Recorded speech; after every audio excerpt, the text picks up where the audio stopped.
Hoxe despedimos un 2025 frenético e intenso. Tamén foi o ano Castelao, e que mellor que poñernos, metafóricamente, as súas gafas para reflexionar con serenidade sobre os retos que afronta Galicia. Estamos no Museo de Pontevedra, que custodia máis de 1.800 pezas do legado deste rianxeiro universal e poliédrico. Castelao foi debusante, foi dramaturgo, foi ensayista e foi político. Facetas que nacen e se resumen na súa condición de galeguista. Algúnas das ideas que el defendeu e que daquela eran revolucionarias hoxe forman parte do acervo común das galegas e galegos.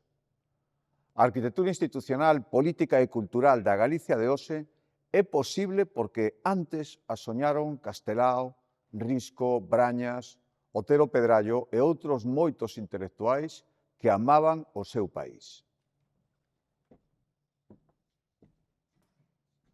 No camiño que nos trouxo ata aquí, atópanse algunhas das claves para interpretar e entender as mudanzas ás que nos enfrontamos.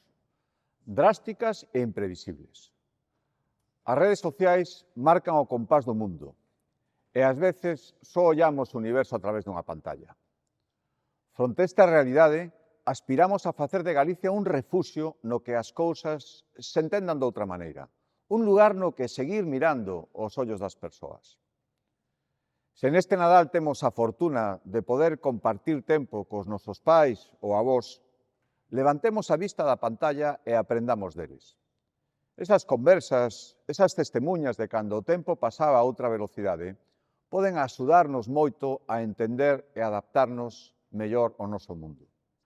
O pasado verán, incendios de enorme virulencia provocaron momentos de impotencia. En Galicia, en España e tamén noutros países. Inmediatamente pusémonos mans á obra de xeito que ningún dos afectados quedara sen axuda. Compre traballar todos a unha para ter un monte máis productivo e máis protegido. E seguimos crendo que os gobernos están para gobernar, non para entreter e moito menos para indignar. Por iso somos previsibles e mañá, día 1 de xaneiro, entrarán en vigor os orzamentos da Xunta para o ano 2026, como debe ser. Traballamos pensando en deixarlles ás nosas fillas e fillos unha Galicia mellor, non en facernos notar no medio do ruído. As mellores decisións non adoitan ser as máis impactantes e ás veces nin siquiera son as máis populares. E todos, cada un dende a súa responsabilidade, contribuímos a facer unha Galicia mellor, que non se pon límites nin teito, porque a experiencia nos ensina que sempre somos capaces de superalos. Unha Galicia na que a vivenda non sexa un ben de luxo, senón unha condición indispensable para que cada quen poida construir a súa propia vida. Nesta legislatura duplicaremos o parque público de vivenda e xa en 2026 teremos en marcha as 4.000 novas vivendas que pouco a pouco irán abrindo as súas portas e converténdose en fogares. Trátase especialmente de crear novas vivendas que poidan acoller as mozas e mozos que se emancipan ou as máis de 44.000 persoas que chegaron neste ano a Galicia para facela o seu fogar. Unha Galicia que aposta pola investigación e innovación, que son os piares dun crecemento robusto. Cada ano investimos máis de 1.000 millóns de euros en I+G+I, a I+D+I galega, a que facemos aquí, porque contamos con científicos brillantes e queremos fichar moitos máis. Teremos aquí en Galicia o supercomputador público máis potente do sur de Europa e unha das 6 novas fábricas de inteligencia artificial que vai haber no noso continente. Non é un relato de ciencia ficción, é a crónica da Galicia de hoxe. Unha Galicia que presume e leva por todos os recunchos do mundo os nosos produtos, pero tamén todo un estilo de vida. Iso é o que chamamos con orgullo Galicia Calidade. E seguiremos alzando a voz en todos os foros contra ese proteccionismo comercial que pecha portas injustamente e que castiga a quen o fai ben, como os nosos produtores galegos.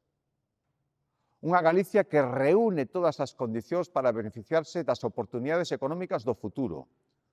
Os recursos, o talento e a estabilidade institucional alíanse para que poidamos converternos nunha das capitais da economía circular e das enerxías limpas.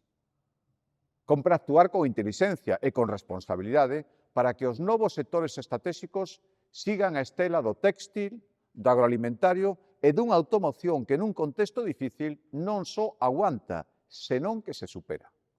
Encher a cesta da compra supón un esforzo cada vez maior para moitas familias, e non só no Nadal. Fronte a un custe de vida que non deixa de subir, debemos procurar que a nosa terra produza cada vez máis riqueza e que esta se reparta con xustiza entre as persoas que gañan o seu sustento co seu traballo. E tamén, por suposto, seguir protexendo os que, pola razón que sexa, necesitan a axuda de todos nós. Moitas das injustizas que sufría Galicia e que denunciou Castelao son, afortunadamente, xa un mal recordo do pasado. Para combater os agravios que aínda existen, Galicia dispón das súas propias institucións, fortes e cribles, que garanten que a nosa voz nunca xamais volva a ser ignorada. En a procura desa meta sumamos todos. Galicia non exclúe a ninguén cando se trata de construir o seu futuro, con optimismo, con ambición, en positivo. Existe unha famosa estampa de Castelao que o explica á perfección. Non lle poñade chatas a obra mentras non se remata. O que pense que vai mal que traballe nela. Hai sitio para todos. Tamén unha tarifa colectiva procurar que os nenos e adolescentes galegos crezan nunha contorna segura, saudable e con bons referentes. Galicia é líder na regulación das pantallas no eido educativo e na prohibición do consumo de bebidas enerxéticas a menores. A educación é a ferramenta máis poderosa para garantir o avance do país e, por iso, non escatimaremos recursos para que as e os máis novos accedan a unha formación de excelencia pública e gratuita. Traballamos para mellorar a convivencia en todas as aulas e desterrar calquera tipo de comportamento ou actitude reprobable para rematar co acoso escolar. E rematar tamén con calquera clase de violencia, tamén e moi especialmente coa violencia contra as mulleres, unha lacra para o conxunto da sociedade.